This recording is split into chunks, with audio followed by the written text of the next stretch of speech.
Izin memandiri Taruna tingkat 3 Mekanisme Panjaitan STB 508 Prodi Teknik Pemasangan Kelas B absen 30. Izin Bapak, izin pada hari ini saya ingin membuat video tutorial menggunakan aplikasi SPSS dalam sebagai syarat UAS saya dalam mata kuliah statistik metode kuantitatif. Jadi yang pertama kita mendapatkan suatu data raw. Untuk langkah pertama yang kita lakukan adalah melaksanakan coding.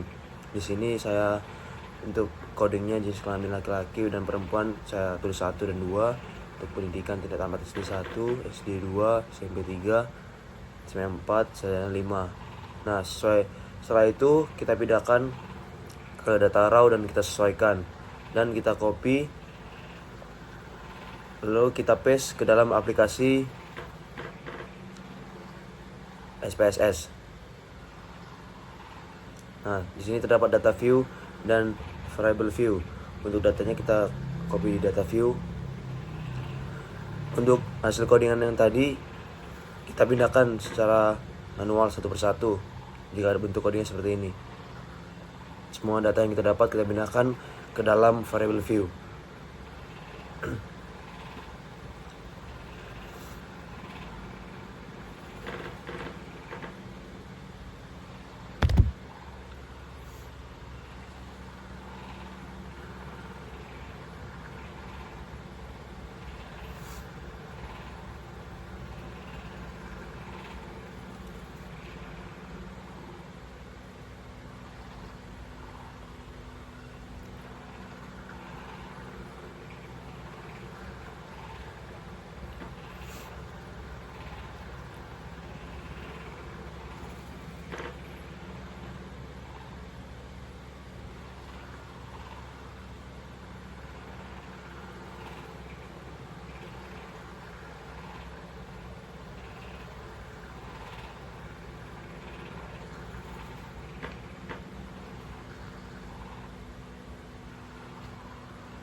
Nah, setelah itu tidak lupa juga kita harus menjumlahkan nilai X dan juga nilainya ya. Setelah kita jumlahkan, kita juga pindahkan semua total jumlah nilai X ke dalam aplikasi SPSS.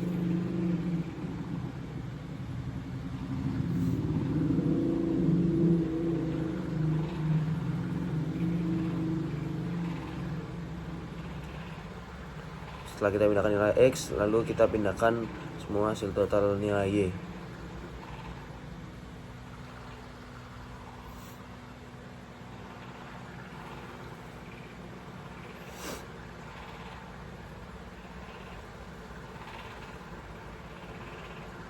Dan dapat kita lihat semua data view berbentuk desimal, lalu kita pindahkan geser ke variable view. Untuk namanya kita sesuaikan, name-nya kita beri kode inisial untuk mempermudah kita dalam mengelola data.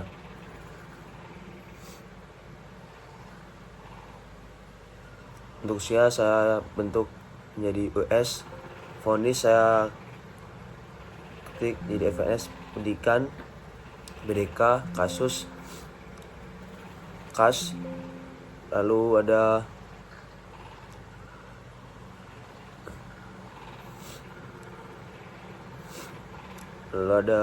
pembinaan saya ketik PBN dan nilai X, NX untuk nilai Y, NY. Nah, karena tadi sebelumnya terdapat angka 0 di belakang, kita bentuk desimalnya menjadi 0 semua agar menjadi angka biasa.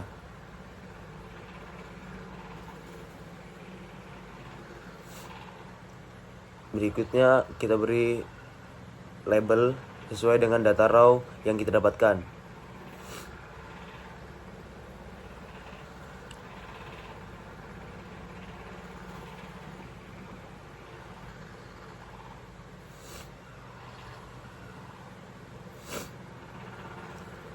Dan untuk di sini measure-nya kita ganti usia di scale, vonis di nominal, pendidikan nominal, kasus nominal, pembinaan nominal, dan juga untuk nilai X dan nilai Y dalam bentuk scale. Dan selanjutnya untuk mencari frekuensi, kita klik analyze, descriptive statistic, dan frekuensi. Kita pindahkan yang mau kita cari frekuensinya. Saya disini mencari usia, vonis, pendidikan, kasus, dan pembinaan.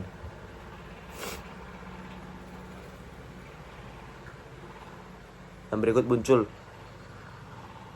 di dalam outputnya setiap frekuensi data yang kita cari. Lalu kita copy data frekuensi tersebut dan kita pindahkan ke dalam Word.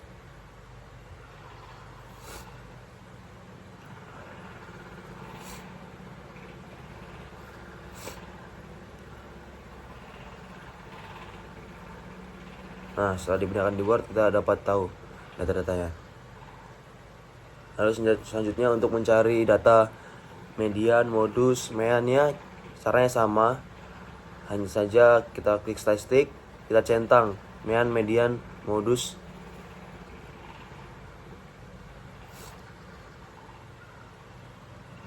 Nah, berikut dapat kita lihat apa saja yang dicentang.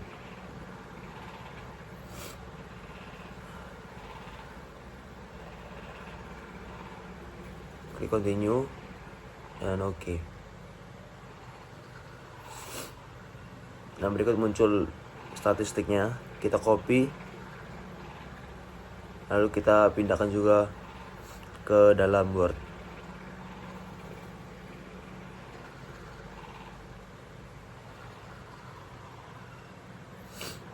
Nah, berikut data hasilnya, mean, mediannya.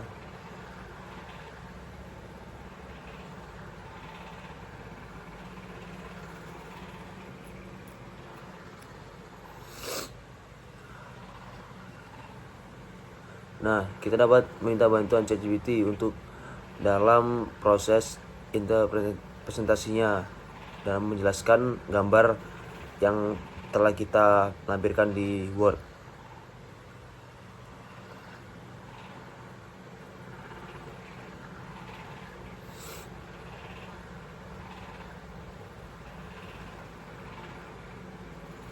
Nah, nanti setelah kita menggunakan ChatGPT akan muncul penjelasannya.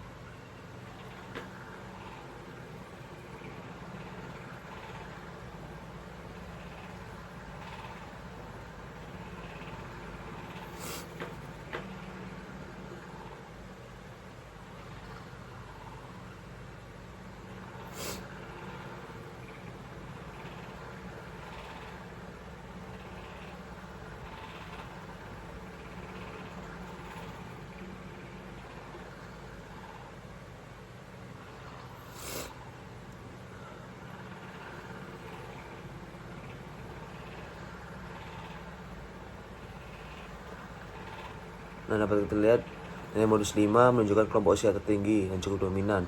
Itu menandakan bahwa umur paling banyak munculnya itu di kategori nomor 5 sesuai dengan kode yang kita bentuk tadi.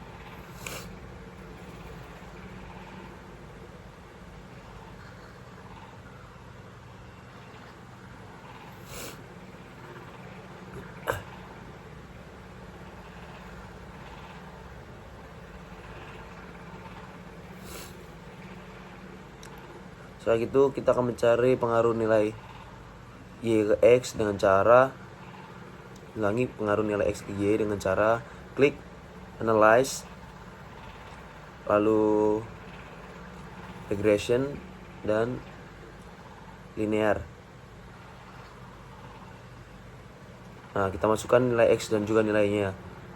Untuk nilai Y sebagai dependent dan juga nilai X sebagai independent.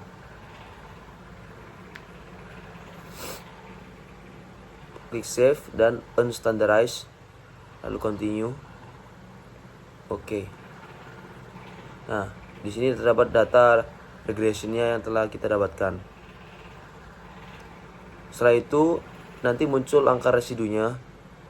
Residu ini dapat membantu kita untuk dapat memvalidkan data dalam SPSS. Kita klik analyze, lalu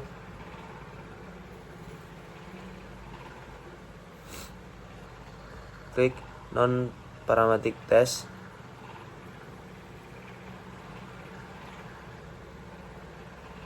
Legasi dialog dan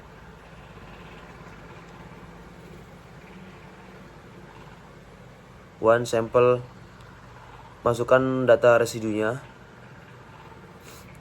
klik OK. Nah, nanti muncul data one sample Kolmogorov untuk membantu kita dalam signifikan data raw yang kita dapatkan.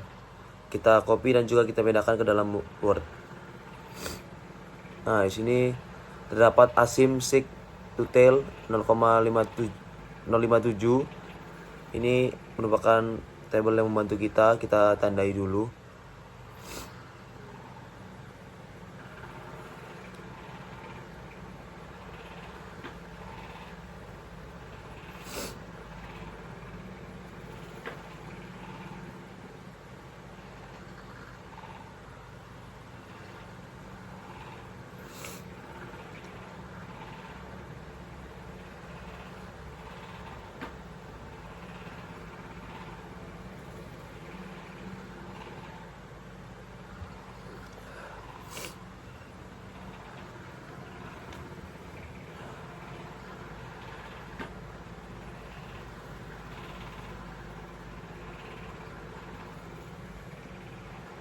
Nah, setelah kita tandai, kita cari penjelasannya di dalam ChatGPT, kita paste untuk one sample Kolmogorovnya.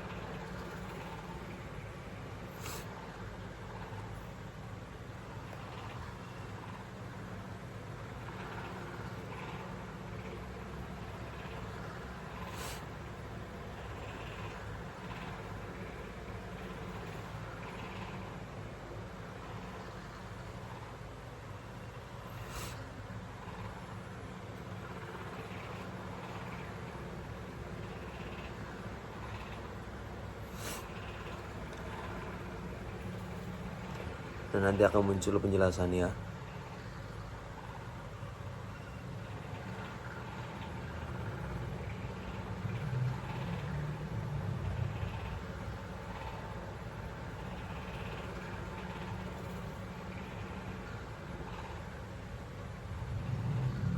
Nah,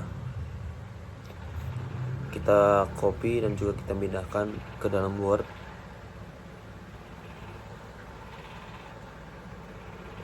Di sini dapat kita lihat bahwa ketika asim.sig-nya 0,057 lebih dari 0,05, maka residual modelnya dapat dianggap berdistribusi secara normal. Jadi data yang kita ambil di raw itu terdistribusikan secara normal.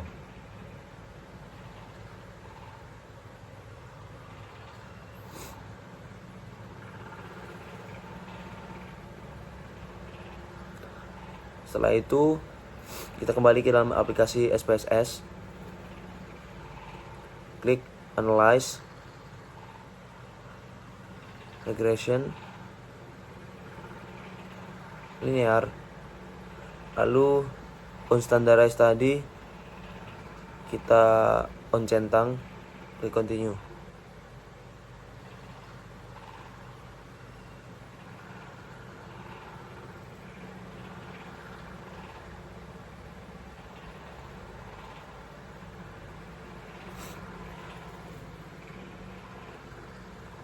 Nah, untuk itu kita dapat ANOVA, data ANOVA-nya. Kita sesuaikan sig-nya menjadi 0,01.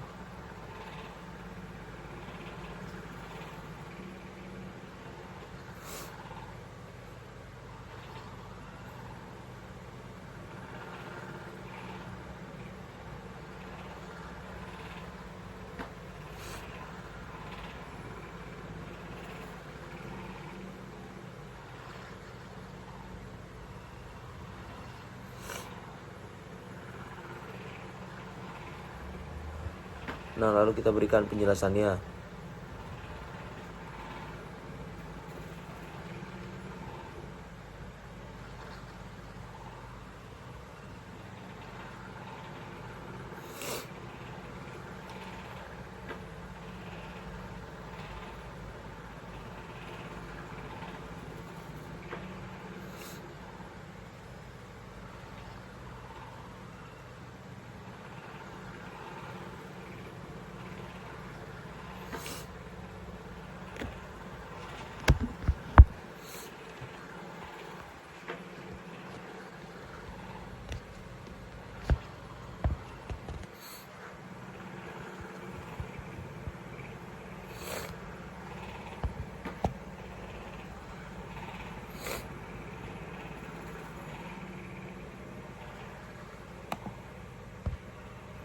Nah, dapat kita lihat bahwa berdasarkan tabel di atas, maka diperoleh hasil uji signifikan antara variabel dan lalu probabilitas sebesar 0,01.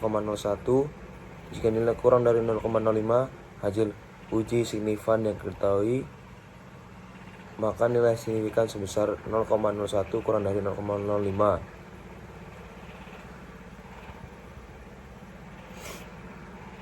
Berarti terdapat pengaruh X terhadap Y.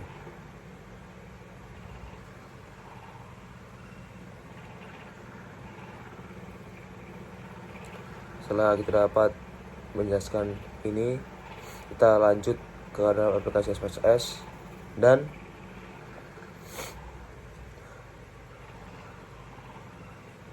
kita buka output, kita copy model summary-nya, kita pindahkan ke dalam Word, dan juga kita berikan penjelasan sama seperti tadi.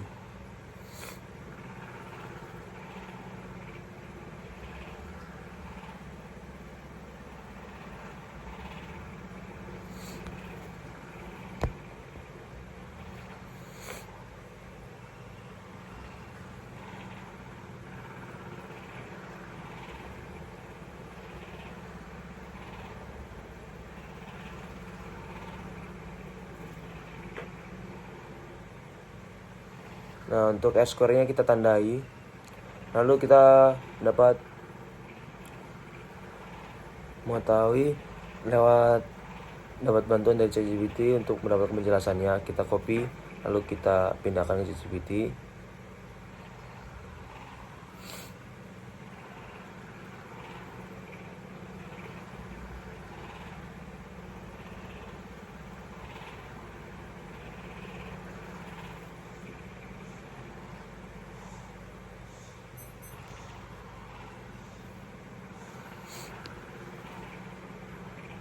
Nah, berikut akan muncul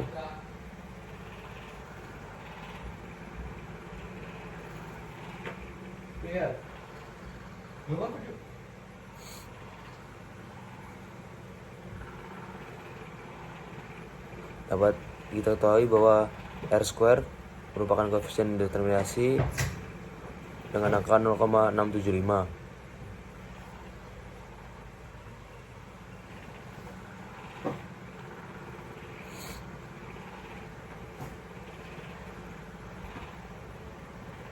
Kita pindahkan ke dalam Word. Nah, berikut kita dapat mampu mengetahui penjelasan dari model summary ini.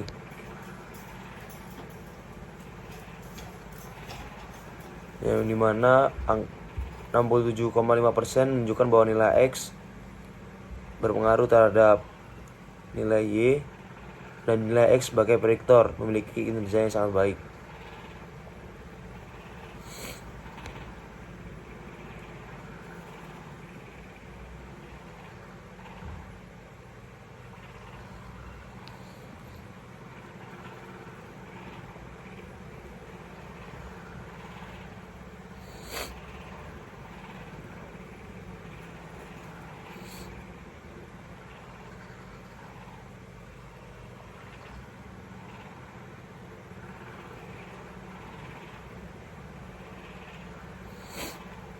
Nah, di sini nilai X terhadap Y sebesar 67,5%, sedangkan sisanya sebesar 32,5% dipengaruhi oleh variabel lain yang tidak dijalankan dalam penelitian ini.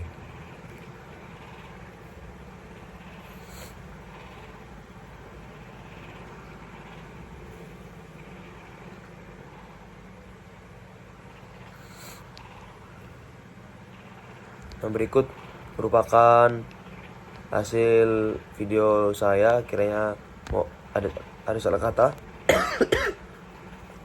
Jika ada salah kata, mohon dimaafkan. Sekian, terima kasih.